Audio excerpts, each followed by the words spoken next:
Hi YouTube, it's Kathy and welcome to my first ever spectacular Standalones vlog. This is a series that I want to start on my channel where when I'm reading standalone books, I vlog the entire book. I've wanted to start doing these vlogs. I even got you guys to pick a book for me way back when, and then, you know, the world kind of fell apart a little bit, so I had to backburner this. But I'm going to start it now, and the book that you picked for me is Night Film by Marisha Pessl. I don't know much about this. I think that there's a cult element, something about a film director. That's basically all I know. This is a heavy book and it looks like it's got some mixed media in it, but I haven't actually ever opened it up, so I'm excited to do that now.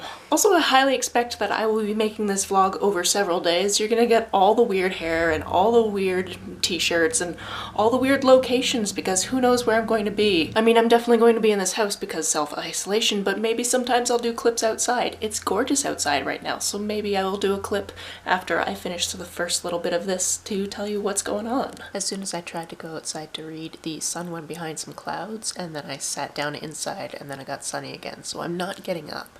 I've read the prologue. So far we have Scott McGrath. He is running around in New York by the reservoir at 2:30 in the morning because that's what he does. He's had 4 scotches, so he's also possibly an alcoholic, and we know that he's a journalist, and he makes reference to what I assume is a film director, just because this is called Night Film, called Cordova, and it's about how everyone has their Cordova story, and it's always like a creepy story.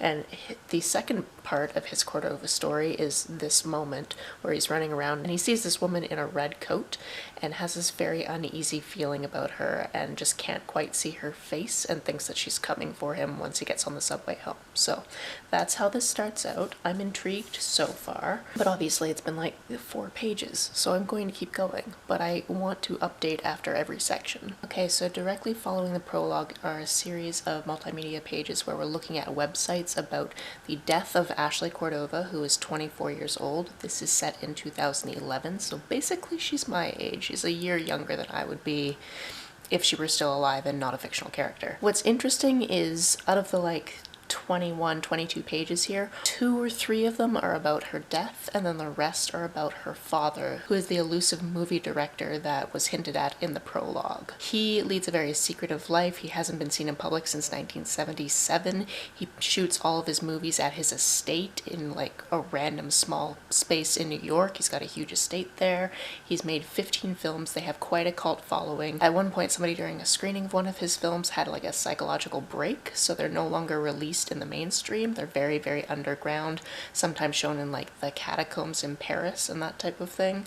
So I'm digging the creepiness, and I haven't even gotten to the first chapter. I also know from one of the pages of this online article that Scott McGrath has decided that Cordova is going to be the next person that's his subject of journalistic intent, but he's already been sued by the estate for some slander and has been let go of his job, which is possibly why he's running around a park at 2:30 in the morning after having 4 scotches. The formatting of the chapters in this book is very interesting because they are very, very short chapters. I'm going to show you what I mean. There's not even page breaks at the end of chapters. It just goes into the next section. Here's the beginning of the first chapter, but the second chapter starts on this next page, and it seems to continue that way. I haven't continued on yet. So this would be a very intriguing text message to get from your family lawyer. So it seems that that lawsuit cost our protagonist $250,000 and was a while ago, and he lost his career because of it.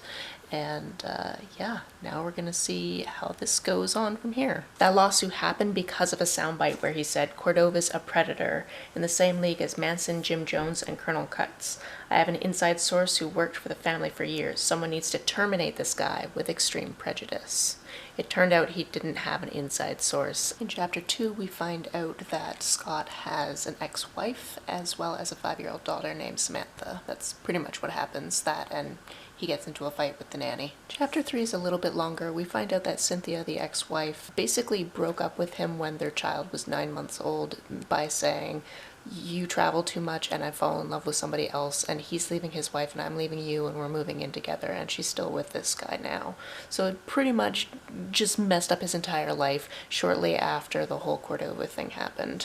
The whole Cordova thing happened because somebody called him saying that he used to drive Cordova around and that he would go to these playgrounds at the nighttime and just be generally weird, and There's transcripts of it, which is just so fascinating, especially because there's like doodles on the page. Things are crossed out, and obviously he's been doodling and wondering over these things for years. I'm really enjoying the mixed media aspect of this book, and I just hope that there's a whole ton more of it in here because this is really cool. So here's the thing, if you watch this channel, you know that some of my vlogs take place in the bathroom because I live in a bachelor suite with another person, but this reading vlog especially will take place a little bit in the bathroom because on Wednesdays I read in my bathtub, and I am reading night film in my bathtub, so I guess I will have to update you from my bathtub.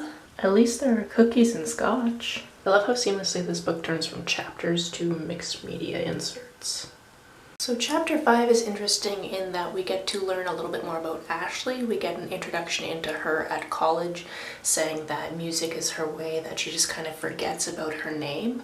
And then we also have an introduction to Sam, who is Scott's daughter. So it's interesting that we're getting introductions into both the daughters in the same chapters. I really liked that. That was an interesting parallel. And also this reading vlog is making me think more about what I'm reading because I'm like, oh, after this chapter I'm gonna have to say something interesting, and I've been drinking some whiskey, so I better figure things out. I think I'm gonna do one more chapter in the bath and then get out because I'm not very good at making sure my bath water is an appropriate temperature and it's getting cold. So in chapter 6 we find out that Scott has a friend in the police force that when he started being a journalist, she started being a cop, and they've kind of had a friendship, but it's very clandestine. Like, he needs to board a bus at 3 o'clock in the morning. It's a very specific bus, and then later she'll get on the bus and they'll talk type of thing. So basically he's in possession of information to do with Ashley, mostly like the police report of the incident and her psychology report, because apparently prior to swan diving down an elevator shaft in an abandoned building, she was in a psych facility, and we don't exactly know why, but there's like the initial report in there, and oh my god, it's all so intriguing. The one thing that really tripped me up is on the psychology report there was like a space for waist size. Why? Also, I found out that she was born in 1986, which is my birth year, which if you know this series of videos, you know. Either make the tub way too hot or way too cold. There's no intermediate for me. I need to get out of this tub. Hello, it's Thursday, and I'm about to start chapter 7 now that it's the afternoon and I've eaten some food and I'm having some coffee, so let's get into that. In chapter 7, Scott goes to visit somebody that he hasn't seen in about a year because the last time he saw him, he really pissed him off. And this guy actually is, I think, a professor of films, or at least like a huge fan of Cordova, and to the point where he has like some signed photos of his ex-wives and has this box that might have been from a movie set and might have been from a copycat killer case. And while he's visiting, he's managed to take a picture of the URL of the like black net where the Cordova fans go to like share all of their secrets.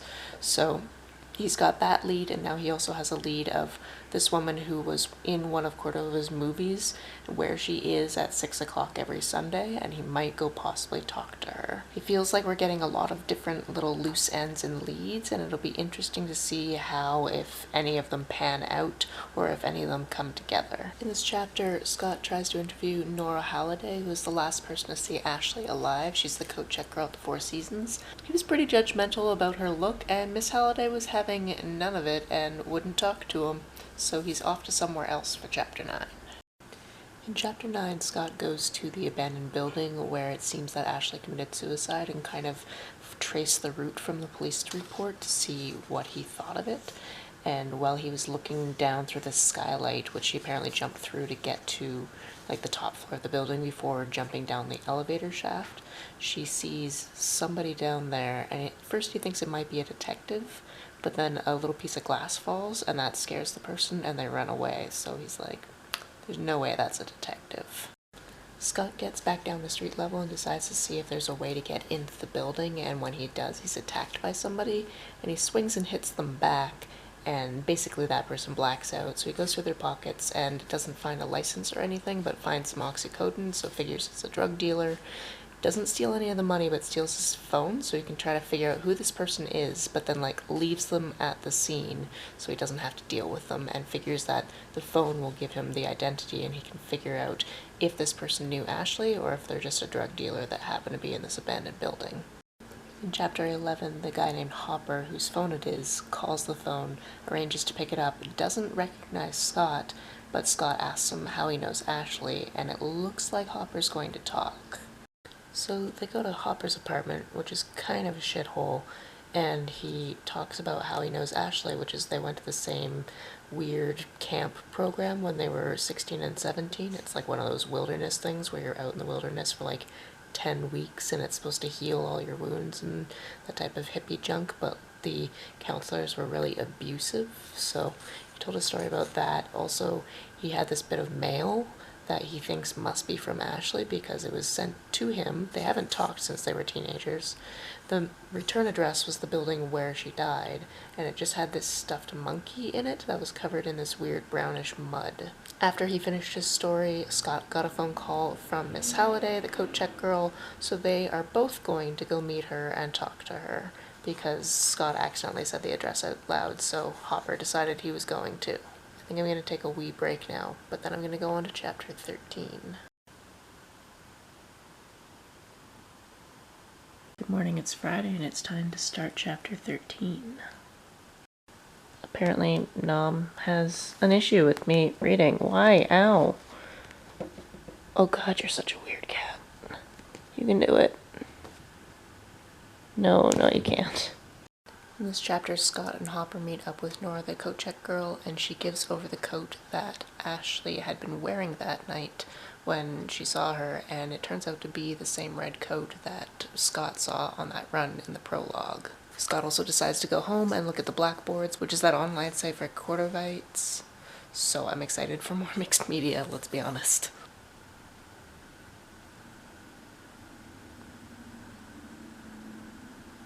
In chapter 14, Scott has decided to go to Briarwood, which is the mental facility that Ashley was in before she escaped, and Nora shows up on his doorstep, so he lets her in and lets her have some coffee and some food because he's figured out that she probably doesn't have a place to stay, and then she weasels her way into going with him, much to his chagrin, and then Hopper basically jumps in his car just as he's trying to leave, so now he has these two people along with him that he just really doesn't want there. So in chapter 15, Scott is pretending that he's the father of a girl that might need to go to this clinic, and of course Nora is filling in as the girl, and her acting is apparently atrocious, which sucks for her because she's in New York to be an actress. And as they're touring the facility, Nora asks to use the bathroom, and then she disappears from the bathroom, so now there's all these people at the healthcare facility looking for her while Scott's just going, I didn't ask for her to do this, why is this happening? Scott tried to go sleuthing and it did not go well for him. On to the next chapter. So in chapter 17, they know they're busted. Basically, they're kicked out. They were gonna have charges laid against them, but Scott used this random trick that he knows from his past as a journalist to get out of it, and as they're leaving, this nurse basically stops their car to yell a name at them, saying basically, Morgan DeVolt, find him, he'll tell you everything. So now we've got another clue to lead us to somewhere. So since Albert showed up to the car, basically still drunk, he's been asleep this whole time and is finally awake, and they stop for snacks and to use a phone book to see if they could find out who this Morgan person was. Morgan lives out in the middle of nowhere with his wife and a baby. I don't know if it's daughter or son or what for. It seems like he's probably been fired from Briarwood, but we don't know that for sure. And he's just about to talk to them outside because his wife is really mad that they showed up on their doorstep. So it turns out Morgan was a security guard there, and he ended up seeing Ashley playing the piano on the security cameras at nighttime, and he kept just watching it and watching it and watching it. And the last night, she left a note in the piano, and he is just about to tell us what it is when his wife comes out and basically chases everybody away. So he's like, just go down the highway, I will catch up with you and keep talking. It just makes me want to keep reading. It's very effective at that. In this chapter, Morgan finally met them, told them what the message was, and also his wife was just generally creepy, as were his kids. Chapter 22 is them pretty much just discussing how creepy that was, but also them deciding that they should go to the Waldorf, which is a hotel that Ashley looked up on the internet while she was at Morgan's. So it turns out that Scott is well acquainted with this hotel because he used to have an affair with a married lady there right after his divorce happened. So he knows how to get in there, and he's talking to this guy at the desk of the towers section of it.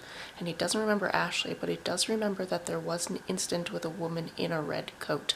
And now we're going to talk to the housekeeper that had something to do with the incident. Front desk guy took them to see the housekeeper. The housekeeper doesn't speak English, so he was translating from her Spanish, so we actually have no idea if he left parts of her story, but basically she saw Ashley one day in that coat just hanging out in the hallway sleeping. It seemed to be like a drug-induced sleep, and it scared her, so she freaked out about it, but couldn't get Ashley to get up, went to go tell somebody, and by the time she came back, Ashley was gone.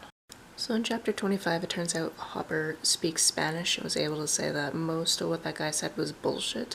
The housekeeper is a very superstitious woman and was very creeped out by this incident, but didn't think that she was there because of drugs. When she shook her, she was really cold and she ended up waking up, and she thought that she'd been marked by the devil for death. And instead of calling security, she'd actually left her job that day, so it seemed like the front desk guy was more upset about that and that she might be losing her job, and that was a whole part of the circumstance. So he dropped all this knowledge and then basically just wandered off because I think he's got a date or something. In chapter 26, Scott drops Nora off at home, but he's pretty sure she doesn't have one, and true enough, she sees his car leave and then sneaks into a place and then goes to a completely different place, and it turns out she's sleeping in the back of a all-night check depositing place because this guy has been nice enough to let her sleep in the supply closet. So Scott offers her a job and a place to live at his house until she gets on her feet. Also, we find out that when she went missing at the Institute, she found a photo of Ashley. This was meant to be at a picnic. In chapter 27, we find out that Nora is an early riser and basically is just why aren't you out of bed yet so we can do this stuff? She's also made herself completely at home, used some of his stuff, made breakfast, all that type of thing. And he's now put her to work at organizing some of his old notes from 5 years ago when he was investigating. So we read through some documents from 5 years ago, because he went on this trip from April 3rd, which is today as I'm filming this, to the 13th, which is my birthday, where he basically went to see if he could find out anything to do with Cordova's home, and interviewed a couple of people around town and heard a couple of weird things, but couldn't actually get in to see him and went home. On to Saturday. Last night we had a pub crawl in the house where we went to different rooms in the house and drank different things in each room. This is the library. It was the first time I'd really been in the library for a significant amount of time, and I decided to come back and read here today, mostly because all my roommates are sleeping.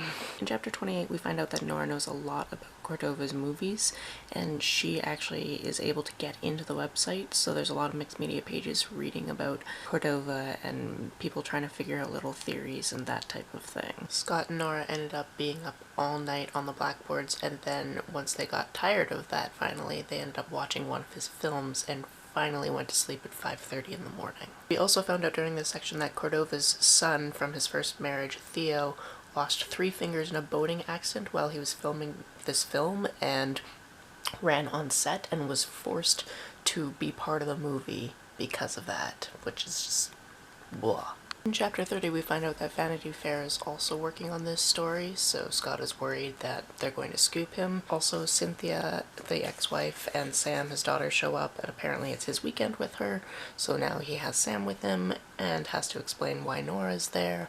And Hopper just called saying that he found somebody who saw Ashley just before she died and to get down there immediately. In 31, Scott explains to Sam that she has to go back with her mom because he has to go do some work, and Nora basically calls him out on the fact that he's so totally still in love with his ex-wife, and she's happy and he needs to move on. In this chapter we find out that Ashley had gone to this piano store a couple of times when it was closed just to play the pianos, and the first time she went, she seemed normal, super talented, but absolutely normal. And then when she went the second time, she was really bedraggled, it seemed like she hadn't showered since, and she didn't seem mentally stable, and he was about to call the cops before she just kind of disappeared from the store, so he locked up and left. And it appears that she also signed the guest book, at the piano store because it's a very fancy place, but she signed it K Glass, which is a name that I don't remember seeing so far, but who knows, I could have missed it. In 33, Scott, Nora, and Hopper go to the address that was put in the guest book to see if they can find out if this person actually lives there, who this person actually is. The name is based on one of the characters in her dad's movies, this character that disappeared. It might take a little break for a while. This room is really cold, but I will obviously come back to it. Hello, it is Sunday afternoon. I've done most of the video things I need to do for the day, mainly being that I had one video auto post this morning. I had to do my weekly wrap up today, so I've done that. That's going to go up this evening just to give some people some time between my videos. Which means that I'm going to start on chapter 34. In chapter 34 we find out that Ashley has been renting this room as Kay, and the landlady ID'd her from a photograph that Hopper had. And Hopper basically said, I will give you what she owes you in rent to let us just break down this door and get her stuff. They open the door and it just smells gross in there, so let's see what we're gonna find. In 35 we find the pajamas that she was wearing when she escaped from Briarwood, and they've moved the bed because the smell is coming from under there. We don't know what it is yet. In 36 they find some weird occultish type things in the room, like these 3 or 4 big circles of ash underneath the bed, and this weird thing with a bunch of sticks tied together. And then the landlady comes back and we find her nephew, but Scott just ends up scaring him by making him drop his toy, and then we find out that the nephew is also deaf. We do know that the nephew was watched by Kay/Ashley at some point when the landlady had to go do something, but we didn't actually get to learn any information besides what we already knew. In this chapter we got to talk to one of Kay's neighbors who didn't know a whole lot. She'd only bumped into her a couple of times, but at least one of the occurrences is kind of creepy, although she didn't find it creepy at the time. Scott tries to call his cop friend to figure out if she knows anything about this place that the neighbor mentioned. She has no idea. He reported that they might want to check in for child services for that little boy living in the building because it doesn't seem like the safest place to live. In this chapter they're at a restaurant debriefing, talking about Ashley's supernatural tendencies and the creepy things and the through line of she always seems to be taking care of other people's children, and how that's weird in conjunction with that call that Scott got years ago about he does something weird to the children. And there's this guy that's watching them, so Hopper just jumps up to like run across the street and run after him, and now Scott is chasing both of them. By the time Scott gets around the corner, the guy is already in a taxi, so Scott is chasing him. Hopper's trying to get another taxi. He catches up to the taxi at a light, and just as the taxi is leaving, he sees that the man is missing 3 fingers. Back at the restaurant, Scott tells Nora and Hopper what he saw and thinks that it was Theo in the back of that cab, so he does a little bit of research on Theo, leaves something on the message boards trying to figure out if he can find out about that club in Long Island, and goes to bed. In 42, Nora expresses some issues she has with Hopper, thinking that he's kind of suspicious, and we learn a little bit more about her upbringing, which we know was mostly with her grandmother, but her grandmother had a health problem when Nora was about 14 and ended up going in a home, and Nora wasn't supposed to be living there, but they ended up letting her live there illegally. At the end of this chapter we get some more mixed media, which is the Vanity Fair article that Scott had been worrying about coming out. Scott and Nora have gone to an occult store called Enchantments, where they are looking to find out what the ashes and the twigs that they found in Kay/Ashley's apartment are, and we're learning a little bit. We know that the ashes are used in like a darker type of magic thing, but we're still learning a little bit more. We find out in this chapter that a lot of the things in the apartment were definitely occultish. They were definitely there for dark means. It seemed like she had been cursed and was trying to reverse it, and it seems that by them walking through the apartment they actually hit a trap spell type of thing, which is concerning. Okay, I went for a little walk because I hadn't actually gone for a walk in days, and my body's really starting to feel weird for not moving too much, so I did that, and now it's time to start reading some more. In this chapter, the shop lady basically told them they've been cursed. They need to take the stuff off their shoes, do something with it to reverse the curse, and then also gave them some candles free of charge, because it's kind of like an emergency room where you just want to save that person's life when they come in, and money's irrelevant, so she definitely wasn't trying to just like spook them out and then take their money. They've left the shop. They were going to go to the tattoo place because there was a receipt for a tattoo in Ashley's apartment, but he got a notification on his phone that somebody replied giving him some information about that club in Long Island. Part of me wishes people replied to me with weird poems, and part of me is like, no, I'm good. Club appears to be men only, so they've driven the 3 hours to Long Island, left Nora at an all-night diner, and Hopper and Scott are going in. After walking along this beach for forever, they find this very decrepit staircase up, and then they find themselves at the back of a mansion, and they figure they've found it. They found themselves in a storage room that had a lot of really premium alcohol and a bunch of cocaine in it, and now they're just about to go into the party proper. They're not exactly dressed properly, and the room itself just looked so amazing that at first Scott didn't understand what he was looking at. Scott thinks this might be some form of sex club, and all of the women have Adam's apples, so either it's a drag sex club or these are trans women, I'm not entirely certain. He's just trying not to get caught and pays the busboy to give some information. Apparently Ashley was a breach in security a few weeks back and tried to attack one of the clients of this very secretive place. Scott goes to make an escape and gets kind of lost in this weird room that he's in. Fortunately, Hopper put on a waiter's attire and is able to get him out, but has gone back in to see if he can get anything else, besides the fact that Ashley attacked some guy named the Spider a couple of weeks ago. Scott manages to get out of the house and starts basically running to try to find a way to escape the property, and people have spotted him and know that he's there, so he's had to go down this other cliffside way to get back down to the water, but the tide is coming in, so he ends up in the water, almost drowns himself, gets to a little bit of patch of sand and is able to walk back to where his car should be, but it isn't. He goes to the diner, Nora's not there. He finds out from the waitress that Nora left like an hour ago with some bad boy, who I assume is Hopper, so he eats some breakfast and then realizes they're not coming back for him, there's no cell service, so he boards a train back home. So Scott gets back to his apartment and still hasn't heard from Nora and Hopper, so he has a shower and he has a phone notification that reminds him that that actress who was in one of Cordova's movies way back when is going to be in the park at 6 o'clock. So he looks over an article about her, kind of to remind himself a little bit about her, and now he's going to go to the park.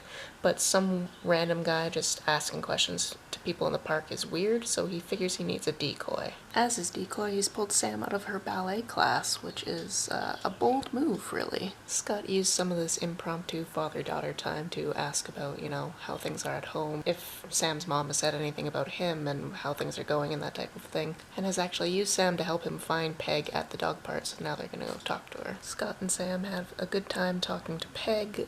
She described a day where they just had a picnic at Cordova's. It was weird because of the secrecy, but everything about being there was perfectly lovely. Sam's been dropped off with her mom, and her mom is really pissed that Scott took her out of class early.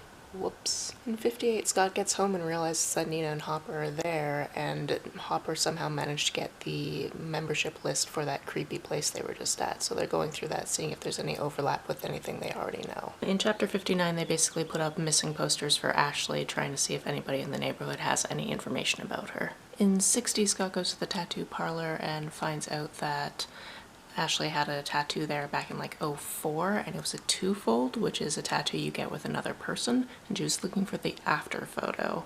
So it looks like maybe she doesn't want people to know who had the other half of that tattoo. That's just me guessing. In 61, they throw around some ideas as to what this whole tattoo business means, and then Scott gets an email from his lawyer, basically about this person wanting to talk to him for a reason we don't know about yet. He purposely didn't call his lawyer when his lawyer texted him being like, call me, Ashley's dead, because apparently he's a giant gossip. So we'll see how this goes. 62 ends with Stu saying, yeah, I didn't talk to anyone, I swear I didn't talk to anyone. And basically Scott is like, yes, somebody talked because this Olivia person wants to talk to us. And Nora, much like me, is like, who the hell is Olivia? She's got like a fancy name. Her name is Olivia Edicott Dupont. Chapter 63 is a fun story of these two sisters. We have Olivia and we have Marlo. Marlo is not her real name, she changed it when she became an actress. They grew up and Marlo was the hottie of the family. They were only 10 months apart and Olivia was older, but basically as soon as Olivia tried to do anything, Marlo would overshadow her to the point where like she couldn't bring boyfriends home because then they would just want to be with Marlo. So she ended up running away, went to Hollywood, got a couple of like walk-on parts, that type of thing, schooling, got a small write-up in a magazine, and Marlowe decided that she was going to be an actress too. She then met this gorgeous guy and they were going to get married, but then she was in this accident and she was in the hospital for a couple of months, and then the doctors decided she needed to be there a little bit longer.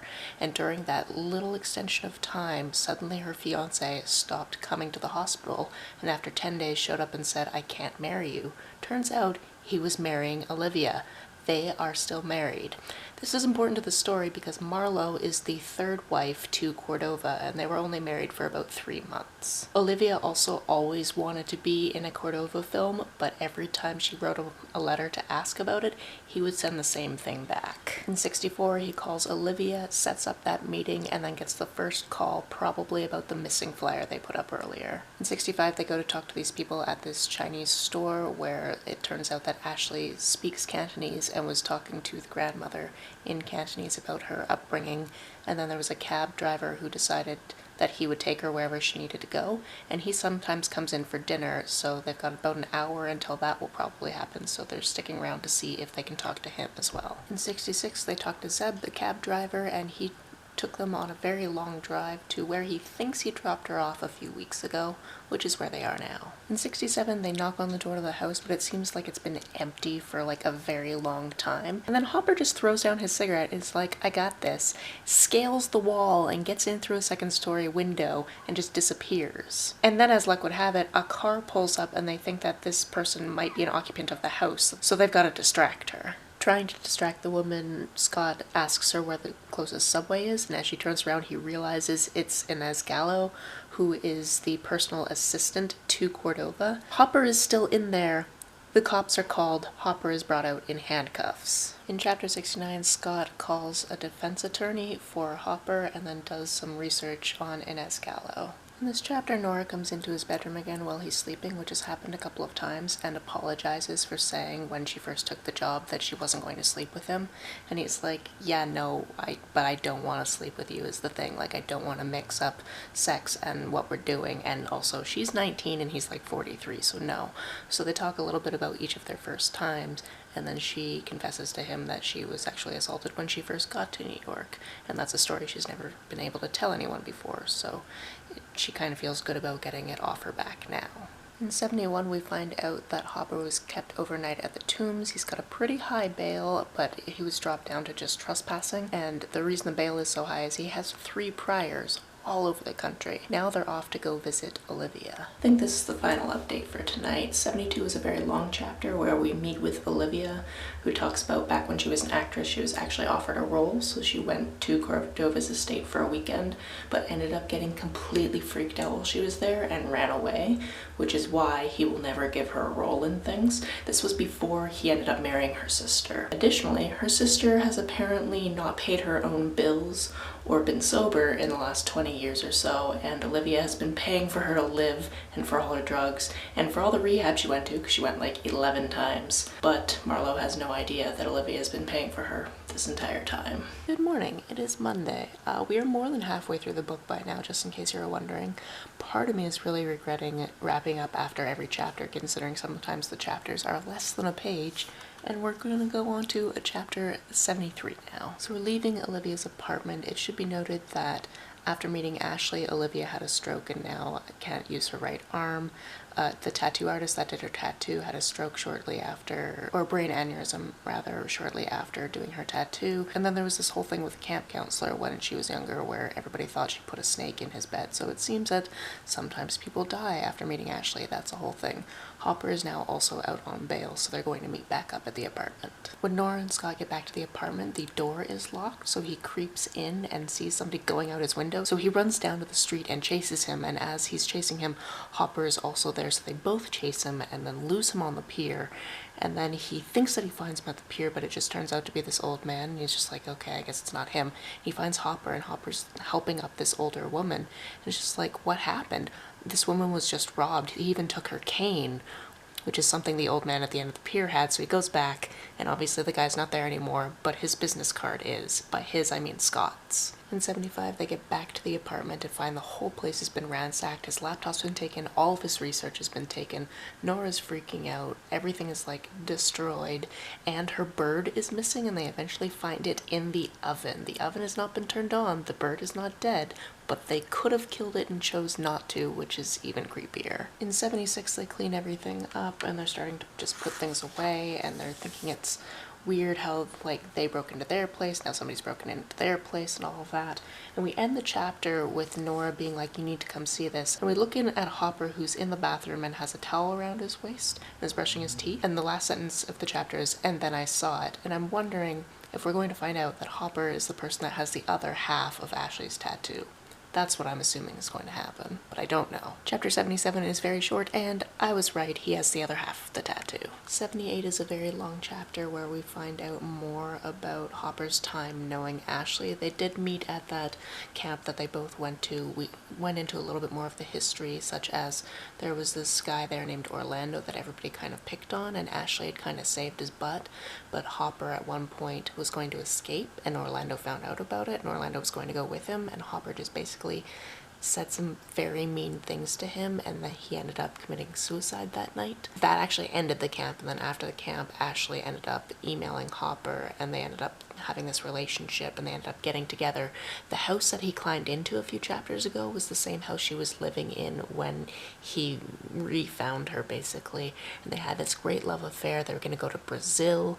The night before they went to Brazil, they got the tattoos, and then that's the last time he ever saw her. In 79, it turns out her parents must have found out that they were leaving, because he went to her house and everything was packed up really hastily, and he found a suitcase in her closet with all of the stuff she would have been bringing to Brazil. So he ended up emailing her, and she emailed back that she just didn't want to be with him anymore, and he like emailed to be like, okay, if this is my Ashley actually talking to me, what is the place that we first sat on a stoop on the first night we were together? And she emailed back the right answer and said, I'm no one's Ashley. And he found out a year later that she was going to college and she was completely fine. So he's been completely devastated by this, and it turns out that stuffed monkey that she sent him was Orlando's, the guy he inadvertently killed. In 80, Scott looks up an article to make sure that what Hopper was talking about actually happened, looks up the poem that Ashley was really into, and falls asleep. In 81, Scott talks to Harold, the doorman at Marlowe's place, setting up a time for him to come by, which is weirdly 11 o'clock at night after her dealer's been there. In 82, while they're waiting to go to Marlowe's place to basically search it while she's sleeping, because that's not weird and creepy at all, they decide that they're going to try to get the list for all the people that stayed at the hotel during the time frame that Ashley was there. They manage to bribe a desk clerk, they get the list of the people that were staying there, and there is one name that is on both lists, so they're going to try to track him down. Also, I've realized that the next day when they're going to track him down is Thursday. That's when he's supposed to take Sam, so I'm sure that's going to be a problem. They're kind of rooting around in Marlowe's apartment. Marlowe is asleep in her bed the whole time, and Scott goes into her closet and finds all of these suits from the one movie she did with Cordova. She only wore one suit in the movie, but they had like about 9 different suits for the amount of blood and chaos that had been going on at the time. So he got really into looking at those, and when he came out, she was no longer in her bed, which is disturbing. In 85, Marlowe jumps at them with a butcher's knife, but they're able to defend themselves, get her settled down, give her some alcohol, and it looks like she's going to talk about the peak. In 86, we find out that the place where the peak was built was a massacre site, and that the previous owners also had a terrible time. So when they moved in, Stanley didn't really know anything about this, but kept finding these weird things on his property, and would keep complaining to police, and eventually built a big tall fence, and would find that fence like torn down and people doing creepy satanic shit on his property. And eventually it seems like he might have become one of them. And it seems like that's possibly why his first wife died. She committed suicide because she couldn't take it anymore. Also, apparently at this point there was a creepy priest living on the property, and it seems like everybody would let Stanley get away with this shit except for Ashley. Okay, we learned a lot in 87. So, Stanley was into all of this weird stuff, and they were building what's known as a devil's bridge, which is this bridge you build, and then it's like this bridge to a different world, but it comes at the cost of the first soul to cross it. And of course, Ashley accidentally, at 5 years old, ran across this bridge, so they're like, oh crap, there's something going on with my kid, maybe I should put all this occult stuff away. So he does, but weirder and weirder things keep happening with Ashley. It gets to the point where there is a fire set where the priest is on fire and all of his clothes are on fire. And Astrid, who is Ashley's mom, tries to take him to the hospital, but gets into a car crash. So that's the weird random person in the back of her car from the car crash. It was that priest. He's dropped off at a hospital, treated like a John Doe. They never see him again. Ashley, who apparently slept through all of this, has a burn on her left hand, which is when she's sent to that weird camp where she met Hopper. Apparently Marlo is still kind of close to Stanny, although she hasn't seen him in a very long time, and that's why she knows all of this. Also, it appears that they used to call the priest the Spider, so he's possibly that person that Ashley was looking for. In 88, they fight about everything they've learned. They decide they need to break into the Peak, but first they need to find the Spider. In Chapter 89, Scott finally remembers that he has Sam for the weekend and asks, been trying to call the nanny, and the nanny gets back to him and is like, sorry, my son was in a car accident, he's fine, but I'm not going to be able to pick up Sam from school, which means that Scott is going to have to do it, which means either he has to sit out going to the weird antique shop that only opens at 4 o'clock on a Thursday, or he has to bring Sam with him to possibly meet the Spider. Both of these seem like bad options. The second one seems like the worst to me, to be honest. So the antique store they go into is basically just a giant junk warehouse that I guess is kind of fancy, and they do find a man there, and at first he seems scared because he thinks they're the police, and then he realizes they're not. But Scott is super creeped out by him and really wants to get Sam away from him. In 91, we find out that Ashley tracked down the Spider to the hotel where she lured him there and he ran away from her. She then tracked him to the club where he ran away from her, and then she tracked him to this very shop where she forgave him. This is an incredibly creepy chapter because Sam is still there. She's just kind of sat a little farther away playing with a toy, and Scott keeps looking back to check on her, and then all of a sudden she's not there anymore, and he freaks out because he can't find her. And then he finds her, but then all of a sudden some of the crap that she's in the middle of starts falling on her, and that's how the chapter ends, with someone running out of the shop as Sam is very hurt. I should also say that in 91 we found out that Cordova's been trying to reverse the curse that was put on Ashley when she was 5 by taking random children's things and doing something with them, which means that that whole thing where John the chauffeur called actually happened. It seems like maybe he's progressed onto taking other people's children. We don't know for sure. In 92, understandably, Cynthia's pissed. She's now decided that Scott can't see his daughter anymore and is really mad to find this weird toy in her pocket, which is a serpent. The same serpent that the deaf little boy at Henry Street had in his pocket. And now Scott is entirely freaked out and runs out of the hospital. In 93, Scott runs to Enchantments, which is the magic shop they were in before, to talk to Cleo about this little statue thing. We find out it's a Leviathan. It turns out it's actually a protection spell, knowing that if her family came across them, they'd want to use those children to get the spell off of Ashley. Ashley wanted to accept her fate, and her father wouldn't let her. Now, the weird thing about where I am right now is there's just a black page, and then there's an asterisk at the top of the page, and it's not a new chapter, so I don't know what's going on. So I reached another asterisk in the page, and it appears that we don't get to another chapter break for about 55 pages. So I'm not going to talk every time there's an asterisk breaks because I flipped through the pages just to kind of see. And yeah, I'm not doing it every page. That's just not happening. But what I can tell you is it's 12 days later. They've gone to the Adirondacks and they are planning to break into the Peak. So they're just about to go over the plan one more time and then they are on their way. I'm going to update every once in a while when I feel like I have something to say. Just as they're about to take off in the boat that they're going to use to get towards the property on the lake, the same way that the people of the village were getting into the property, he gets a call from Sharon, who's the cop. She wanted to follow up about him reporting that child who's possibly in danger at Henry Street, and she's calling back basically to say nobody lives there, but the line keeps cutting out and we don't get to know much more than that, and he takes this as a sign that like they could stop right now, turn around and reevaluate, but they're not going to. Okay, I don't know how many pages that was, but a lot has happened. So they canoed to basically where the fence is. They got through the fence. It's still got a live wire to it, so that was pretty perilous, and it's gotten dark by this point, so they found a place to ditch the canoe, decided that's where they would meet back up if anything went wrong, and then started to go through the property. Once they got in sight of the house, Hopper just ran inside the house, because why? And then they started hearing dogs, so Scott told Nora to go back to the boat and he would take the dogs on a little bit of an adventure. So he ran away from the dogs into this old boathouse and then ended up having to like hide in the putrid water under a tarp, and then like a person came by and was shining a flashlight into the water, so he had to like completely submerge himself to not get caught. And now he's gone back to the canoe to see if he can meet up with Nora again, but not only is Nora not there, the canoe is not there. So Scott has found himself in this warehouse, which ends up being a soundstage for one of Cordova's films, and because he's soaked, he takes off all his clothes and dresses himself in the actual clothing from one of the movies, and decides to go solve, and then also goes and solves an undecided thing from one of the movies, which is what was in the briefcase in Thumbscrews, because in that briefcase it could prove or completely disprove whether or not that guy who carried that briefcase was a killer of children.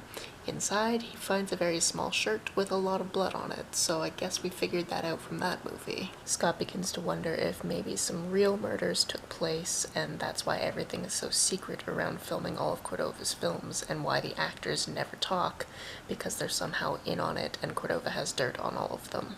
But it's just a theory. After stumbling through a few other film sets and being thoroughly creeped out, he realizes there's other people in the soundstage and goes through door after door after door just trying to get out, and finally, after going through like 4 different movies worth of film sets, finds himself outside. At least he thinks so. So Scott has managed to make it to the entryway to the gate to the peak, and he remembered that there's an entrance to like the underground tunnels there, and instead of just leaving, I think you can guess he's going to the underground tunnels. Good morning, it's Tuesday. We're still in the mire of what is chapter 93, still on the property, still hasn't been caught yet. Hopefully that doesn't happen, but it's gonna happen, probably. Let's find out. So I'm multitasking by making lunch and reading. I finally finished that section that is 93 asterisks. So from the point that we left off, he went down into the tunnels. He decided to walk through them with nothing but matches, which is always a good plan. Eventually got out of there into the woods where the Devil's Bridge was, passed out. There were some creepy people. Suddenly he woke up inside a box.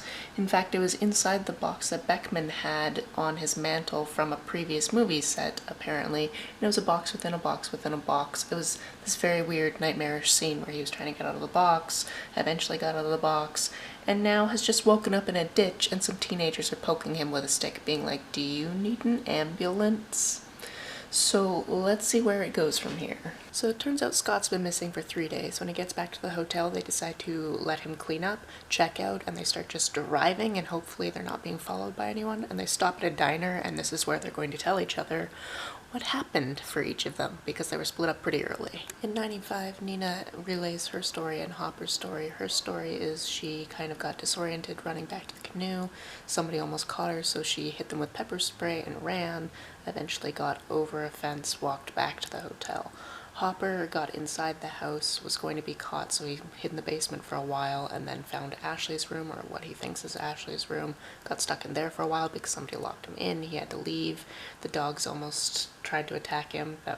There were all those things. He found a torture room, or what could be a torture room. He also found a room in the basement that had all of these actors' resumes with all of their like deepest, darkest secrets written on them, which was weird, but obviously a very Cordova thing to exist.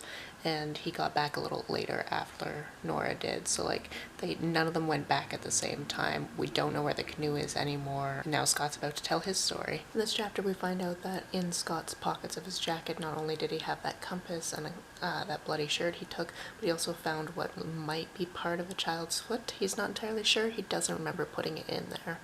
Hopper freaks out about everything because he thinks that Scott is going to turn this into like a cheap tabloid, and we know that Hopper saw something else up there. We don't know what it was, but it's obviously affected him greatly. In 97, they arrive back in the city. Hopper asks to be let off at his apartment. Nora gets very emotional, hugs him, and Scott's just like, what's up? And she's like, we're never going to see him again. And there's a possibility. He is quite a traveler, so there's a possibility that Hopper will not appear in the book anymore. Who knows? Scott also tries to call his ex-wife to check in and she doesn't pick up. He has a shower, puts the stuff that he took from the Peak in the safe, and goes to sleep. At 98, Nora confesses that she's in love with Scott and tries to jump him, and he's like, you know I love you, but I don't love you like that, and she doesn't take it super well. In 99, Scott visits Sharon, who's his police buddy, and drops off the shirt and the potential bones, and is just like, can you look into these for me? And she's like, you're a pain in my ass, but sure, why not? While he was visiting Sharon in 99, she pointed out that he needs to go see a doctor because there's something wrong with his right arm, and sure enough, he goes to the doctor and they pull out a 2-inch spike from a plant. Who knows where he got it on at the Peak? It could have been in the greenhouse, it could have been just running through the forest, it could have been in the ditch, it could have been in that swimming pool. Who knows? In 101, Nora moves out, leaves him Septimus, which is the parakeet. He follows her to make sure she's okay because he wants to save her again, but she's got a perfectly good place to stay. In 102, Scott resigns himself to the fact that Hopper and Nina are no longer interested in this case, even though there are some loose ends. He basically goes through a bunch of housekeeping tasks and what little he still has from the case in his house.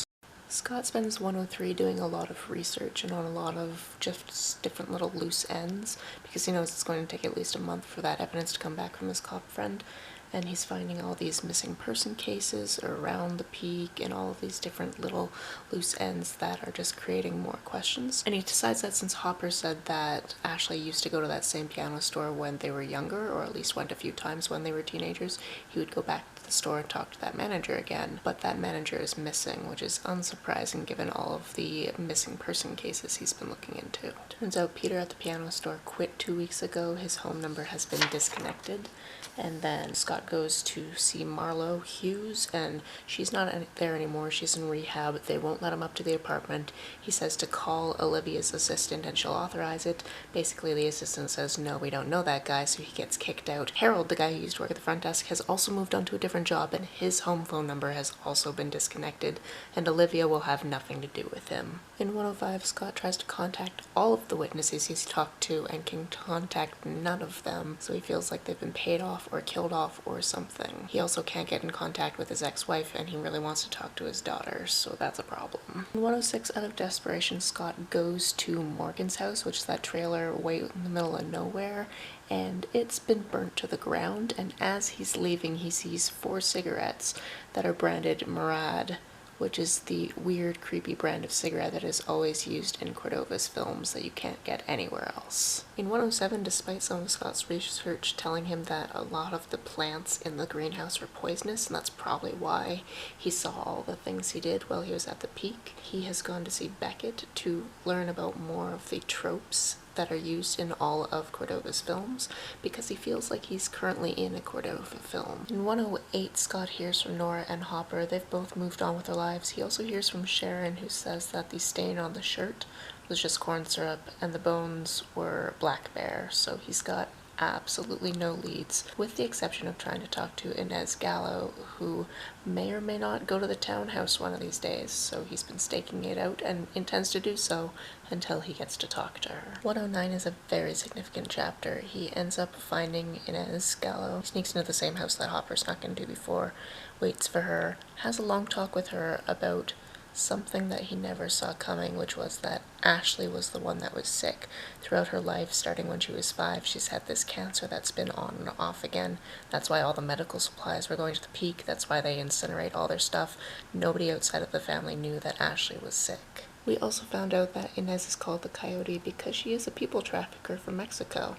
Just as a side note. In 110, we find out Inez paid off all of the people that he had been interviewing because she was behind stealing all of his notes from his apartment. And we find out that the Peak has been left to the fans.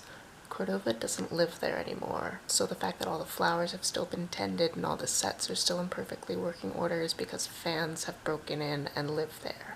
Whoever attacked them while they were at the Peak were fans. In 111, we find out that Cordova suffered a stroke around the time Ashley died and is put in an old folks home, and Scott goes to visit him and just spends hours sitting next to him looking out a window and then leaves. In 112, Scott checks with the hospitals and sees that yes, Ashley had been treated for cancer throughout the years and just goes back to living his life and trying to figure out what that looks like now. In 113, Scott comes to terms with the fact that Cynthia is not going to let him see Sam anymore. Eventually gets a call from his lawyer, and he says he just wants Sam to be safe and happy.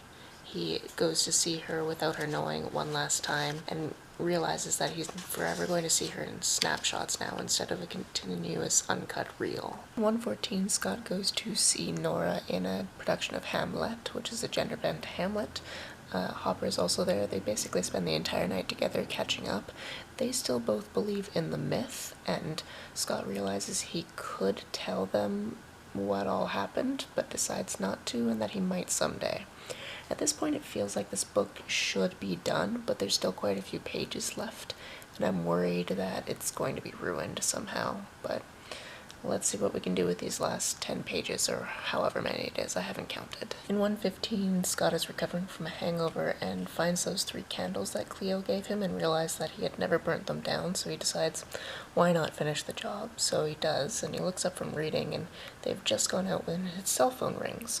On the cell phone is Cynthia saying that Sam wants to see him and then they should spend the day together on Saturday. In 116, Scott and Sam have an amazing day, and as they're in the cab on the way back to the apartment, he asks her about that snake charm she found, and she remembers it, and she remembers that she got it from Ashley, but she's really tired and doesn't tell him the whole story until this next chapter. So I misread the end of 116. 117 we find out that's all that Sam knew. That was just the end of the story as to Sam knowing it. So he says goodbye to Cynthia and Sam the next morning, but then starts getting to think about how when he said the word mermaids in front of Inez, freaked her out a little bit, made him go back into his files, and he realized that one of the places on the crossroads, if you translate it from a different language, means mermaids. So now he's down the rabbit hole again, and I think he's going to Chile. In his final chapter, Scott lands in Chile, goes to a small town, takes a ferry to a small island, shows some locals some photos until a local takes him in his boat for a very long time, going past all these very tiny islands, and basically kicks him out on this tiny island in the middle of nowhere and leaves, so he has no way of leaving. And when he's trudging along this island, finds a house. In that house he finds a certain type of cigarette and some whiskey and a certain man. And that's just how it ends. My final thoughts are this did feel like it went on a little bit too long, although all of it was very intriguing at the same time. Like, there were parts where I was just like, is this just over yet? Come on, is it done? Just tell me if this is the ending. And it's so weird to have it be so open-ended, because we know that other people have tried to find Cordova before and never been heard from again, so we don't know what's going to happen with Scott, whether or not he is going to be able to go back home to Sam. We just don't know. Much like the 1977 interview that Cordova did, where he just kind of walked out in the middle of it and nobody heard from him again. At the very back of this book, there's also a section where you can download an app and there's interactive content throughout the book. I don't think I'm going to do that just now, but it would be something interesting to do in the future. Overall, I really enjoyed this. There were parts that definitely had, like, my heart rate going, and I just wanted to know what was going to happen. I think it was a little bit too long, but overall, I very much enjoyed it. So I have a feeling that this reading vlog is going to be about an hour long, which is just way too long, but I hope it is something that was enjoyable. If you made it all the way through, please let me know about it, because that's just good information for me to have. Also, if you have any other books that you'd like to see me do a deep dive, complete reading vlog for, please let me know about it down in the comments below. On the way down to the comments, if you hit that subscribe button, that would be very nice of you. If you don't have anything to say but want to let me know that you were here, just leave me an emoji or a smiley face. You can like and share this as you see fit with all of your other Night Film fans, would be perfect, and I will see you very soon. Bye.